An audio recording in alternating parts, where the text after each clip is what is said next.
कबीरधाम जिले के बोडला विकास खंड अंतर्गत ग्राम बरबसपुर में पेड़ों की अवैध कटाई को रोकने के लिए ग्रामीणों ने अनोखा प्रदर्शन किया, जिसमें गांव के दर्जनों आदिवासी महिलाओं और पुरुषों के साथ साथ बच्चों ने भी चिपको आंदोलन की तर्ज पर पेड़ से चिपककर पेड़ों की अवैध कटाई को रोकने के प्रशासन से गुहार लगाई।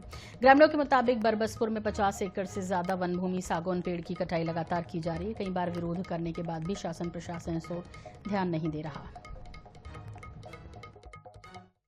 चिपको आंदोलन के बारे में तो आपने सुना ही होगा। इस तरह से चिपको आंदोलन जंगलों की कटाई को लेकर के चलाया गया था कि जंगलों में जो पेड़ों की कटाई होती थी उससे लोग चिपक करके उसकी रक्षा के लिए चिपको आंदोलन किया गया था।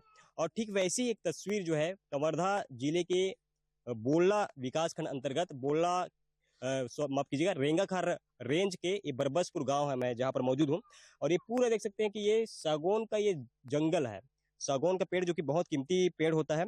और उसे बचाने के लिए यहाँ के जो ग्रामीण है, आदिवासी ग्रामीण, वो भी पेड़ों से चिपक कर खड़े हुए हैं और एक तरह से सांकेतिक वो प्रदर्शन कर रहे हैं कि इन पेड़ों की कटाई रोकी जाए। क्योंकि बताया जा रहा है कि इसी गांव के कुछ ग्रामीणों द्वारा सागौन की जो कीमती ये पेड़ है, वृक्षों की कटाई की जा रही है लगातार, और यहाँ पर इस जमीन पर कब्जा करने की भी तैयारी चल रही है। इसको लेकर के ये आदिवासी पूरा इस गाँव के जो ग्रामीण है वो लोग पेड़ से चिपके हुए इस तरह से देखिए कि सांकेतिक एक प्रदर्शन कर रहे हैं कि ये संदेश देना चाह रहे हैं कि इन पेड़ों की रक्षा की जाए और इन्हें बचाया जाए कटने से। कटाई यहाँ पे कब से चल रही, कितने पेड़ों की कटाई हो गई होगी लगभग? ये तो 2000 से ज्यादा 4-5 हजार हो गए, पर गिनती हमला उसका पता नहीं है। 10,000 पेड़ तक हो ही सब छूट दिखा थे। पेड़ों से चिपक कर क्या संदेश देना चाह रहे हैं? पेड़ से चिपक के हम संदेश तो यही बचाना चाहते हैं हम, और ये पटेल समाज के नहीं बचाना चाहे, वही पूरी काट रही है।